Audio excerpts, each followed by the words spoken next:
Assalamualaikum, halo, perkenalkan nama saya Sulistiana. Saya mahasiswa magister dari Universitas Paramadina, jurusan Komunikasi Korporat.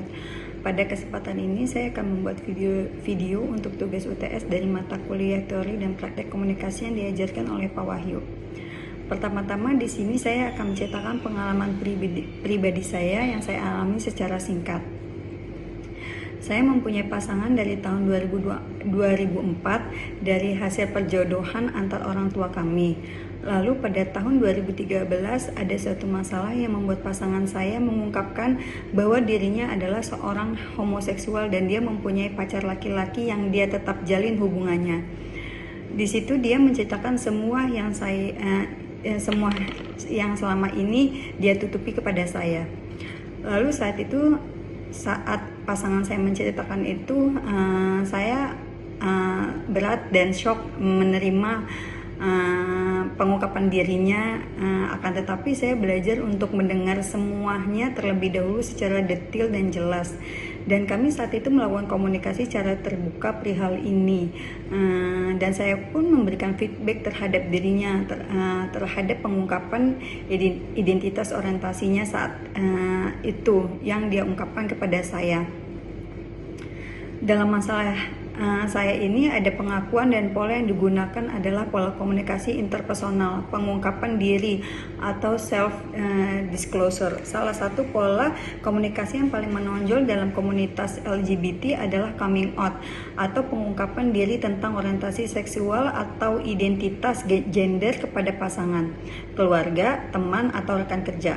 Proses ini seringkali dilakukan secara hati-hati dan bertahap, tergantung pada konteks aspek interpersonal komunikasi LGBT, di mana individu mengelola identitas mereka dalam interaksi sehari-hari. Pengungkapan diri mempengaruhi hubungan interpersonal karena dapat meningkatkan kepercayaan dan pemahaman antara para pihak, tetapi juga berpotensi menimbulkan konflik atau penolakan di masyarakat yang kurang menerima beragam gender dan seksualitas.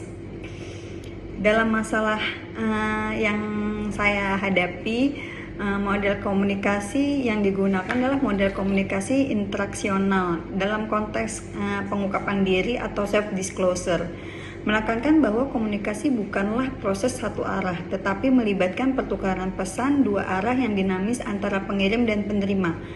Pengungkapan diri yang merupakan proses di mana seseorang berbagi informasi pribadi dengan orang lain, berkembang melalui interaksi yang bergantung dan melibatkan umpan balik feedback dari kedua pihak yang berkomunikasi, seperti yang saya ceritakan di awal, bahwa ada pengungkapan diri dari pasangan saya untuk mengungkapkan bahwa sejatinya dia sebenarnya adalah homoseksual, atau bisa disebut sebagai LGBT ya gitu.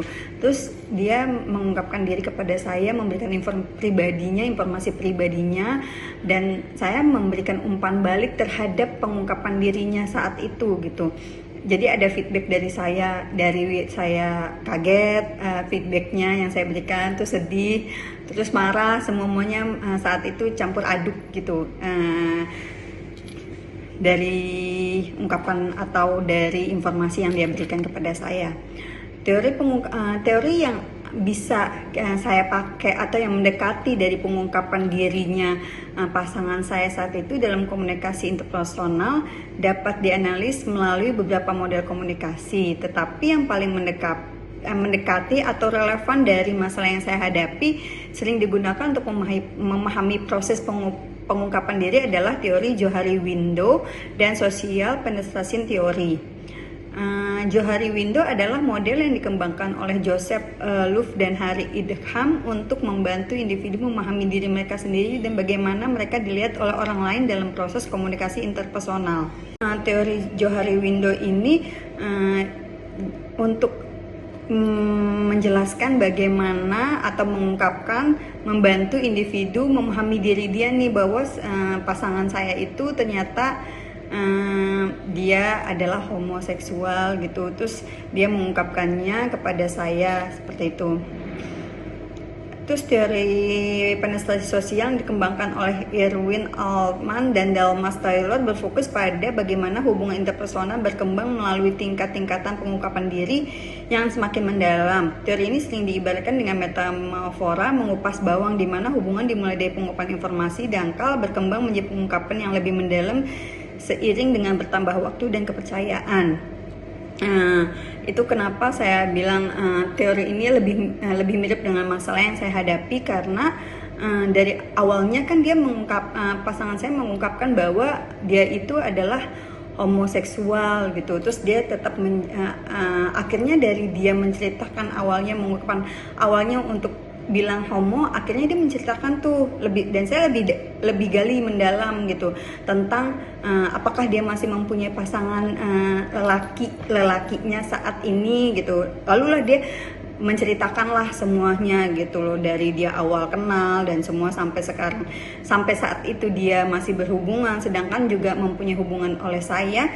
Semua itu dia ungkapkan gitu kepada saya, dan ini masuk ke teori penetrasi sosial yang dikembangkan oleh Irwin dan Dalmas ya gitu, karena dia akhirnya dari awalnya dia menceritakan tentang orientasinya sampai saya tahu semua apa yang menyebabkan dia menjadi homo, terus apa yang membuat dia terus ada di titik itu gitu, terus apa yang membuat akhirnya dia mau berhubungan dengan lawan jenis, bukan sesama jenis lagi gitu. Jadi semuanya saat dia mengungkapkan, akhirnya terjadilah komunikasi dua arah dan mendalam gitu.